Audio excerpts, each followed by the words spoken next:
Hello, everyone. We're stuck in this limbo period between Christmas and New Year, and in South Africa, it's so unprecedented. We normally have this really hot time of the year, and it has been raining and raining and raining, and I've got my slippers on because I'm just so don't feel like putting on socks again. And I'm just at home, so I'm not going anywhere, so I'm fine with my socks. But we've got this time of limbo, and so the question always is, what is next year going to look like, Lord? What am I supposed to do? Where am I going? Why hasn't this worked out this year? Is it going to work out next year? Is it going to get bigger? What must I do? Where am I? And then what is my New Year's resolution?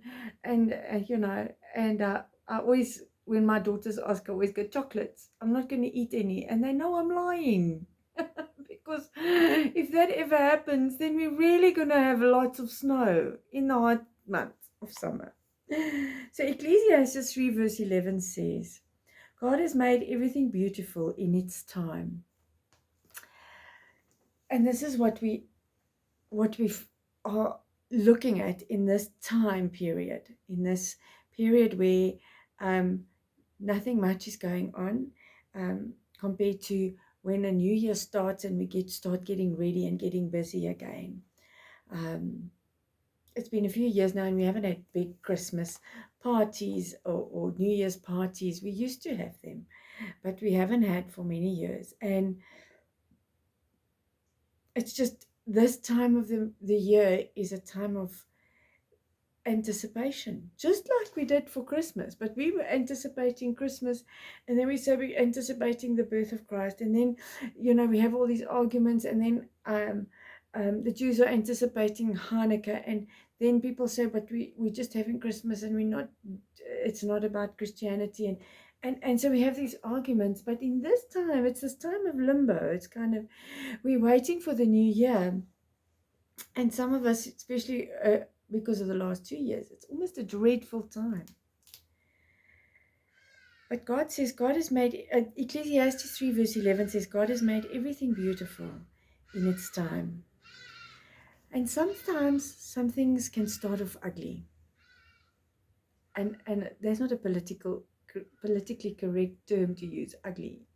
You are ugly. I wouldn't say that. Often it says that only mamas think their own babies are beautiful. I just think all babies are beautiful, right from day one. All wrinkly and funny looking maybe, or not smooth skinned, or I just think all babies are beautiful. But there are things that could be heartbreaking and ugly to some people, like people that have to enter into arranged marriages. And I'm not saying about little 11-year-old girls being betrothed to old men and things like that. That's not what I'm talking about.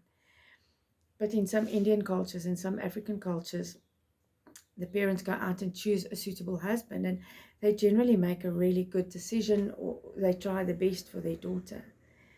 But the daughter might not feel like she hasn't always been asked. And Mary felt like that with Joseph. And so it's not a beautiful thing, like these wonderful proposals, and they go into it nervous and worrisome. But those who can and do, it is possible to take this thing and make it into something beautiful. And a lot of arranged marriages actually work really well. Some businesses, when you start a business, it's ugly and hard and harsh, and you don't know what to do next, and you don't know where you're going.